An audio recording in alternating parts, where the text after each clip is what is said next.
Morjesta. Nyt ois laturiasennuksen vuoro. Eikäs mitäs saa tämä Denson Hairpini tuonne laitettua. Tää on kohtuu kookas. Te näittekin tän siinä mun aikaisemmalla videolla, niin tässä on se adapteri mulla sille vanhalle laturille. Elikkä sille Denson 120 amperi. Tää on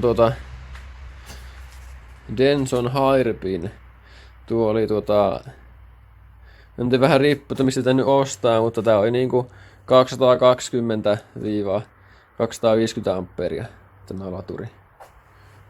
Tämä on Jeepistä. Tämä yksilö. Mä olisin tommosen kiinnityksen justiin, mikä on vähän saman tyylinen kuin se alkuperäinen. Sen pitäisi saada sinne kohtuu yksinkertaisesti laitettua, mutta katsotaan nyt. Eli me tehdään tähän mun adapterilevyyn, tehdään vaan kiinnitykset noille noin ja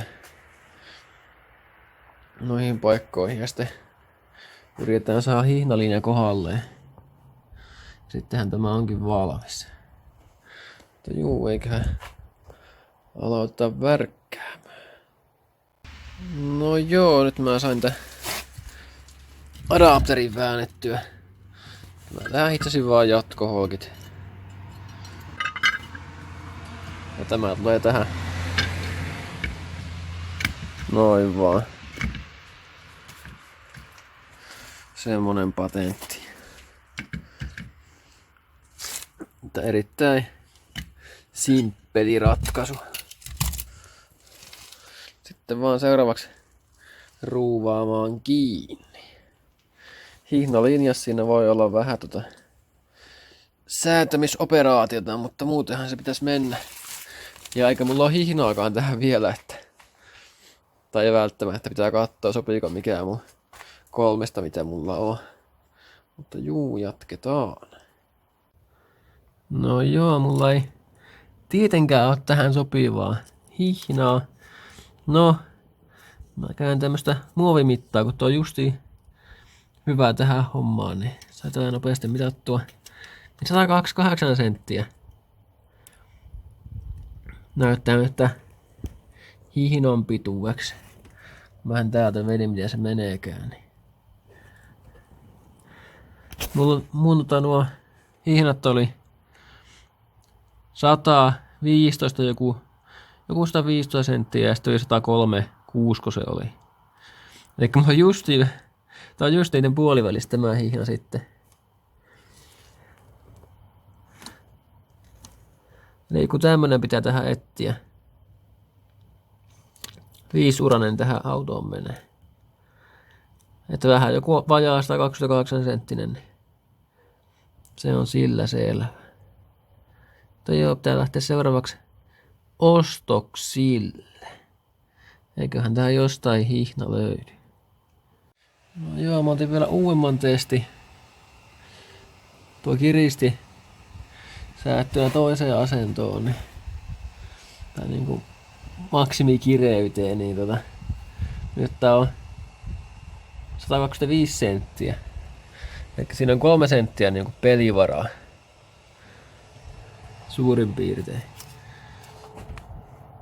Että ei mitenkään hirveän paljon.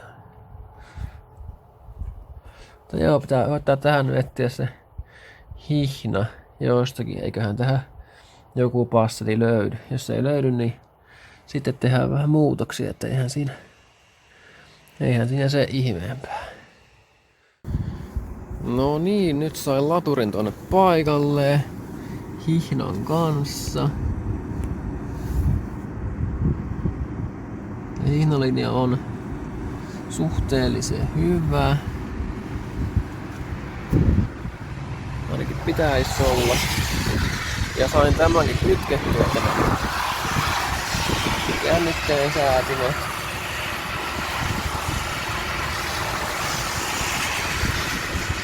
Eikä tähän tuli, tämä oli sen se piuha. Elikkä se menee suoraan tänne laturin plus-terminaaliin. Mä otan sen suoraan siihen vaan ja tähän väliin tulee sitten diodeja. Että saa säätöä tosiaan se latausjännitteen korkeammaksi. Tai sitten niin nostettua. Että tämä keskimmäinen, tämä oli IG eli Ignition. Eli tämä tuli virtalukon kautta. Ja tämä viimeinen oli ton mittariston valo, että se oli niinku L. Laturivalo. Ja sen mä nyt jätin kytkemättä vielä. Koska mä luulen, että tämä pitäisi toimia ilmankin tätä. Tuollahan se on. Niin mä jätin sen nyt kytkemättä. Kokeillaan nyt toimiiko se. Ja hihnaksi tosiaan valikoitu tämmönen 5-urainen 5PK 1270. Ja tämä oli justiin hyvä mittainen. Mähän mittasin, että se oli 1280 mitta, niin mä otin senttiä lyhyemmän, niin se oli sinne justiin hyvä. Eli tämmöstä. No kokeillaan nyt, lataako tämä.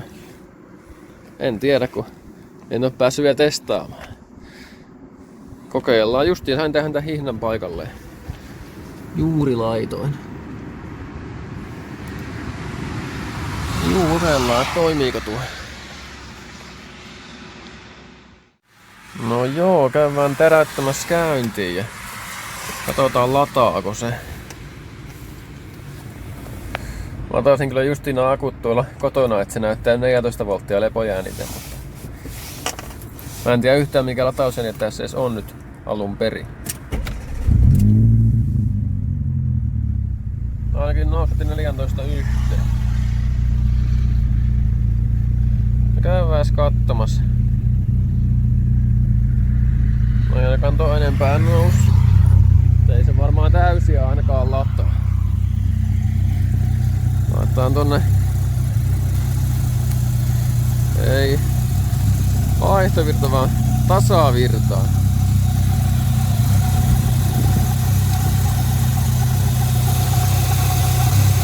No joo, 5-6.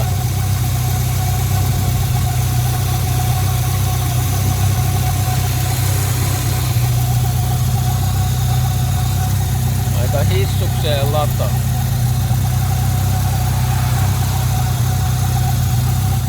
Joo, eli tää on varmaan aika täynnä nyt tää mun akusto nyt. Eikä onkaan tuo säätty johonkin 14-2 volttiin tai johonkin semmoseen nyt tämä. Mutta joo, kyllä se toimii ja tosiaan sitä yhtä ei tarvinnut kytkeä ollenkaan tätä näin. Eli sitä L, mikä meni sinne mittariston valolle. Tää lataa ainakin sitä ilmankin. Pitää seuraavaksi tehdä tähän se diodimodi, että saa latausjännitteen vähän nostettua. Mutta katsotaan sitä joskus myöhemmin. Antaa olla nytten näin.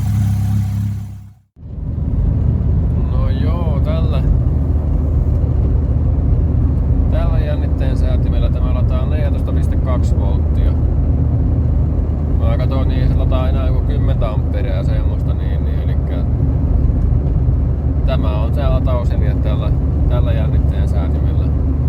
Eikä tätä pitää nostaa vaan sillä diodimodilla sitten jossain vaiheessa.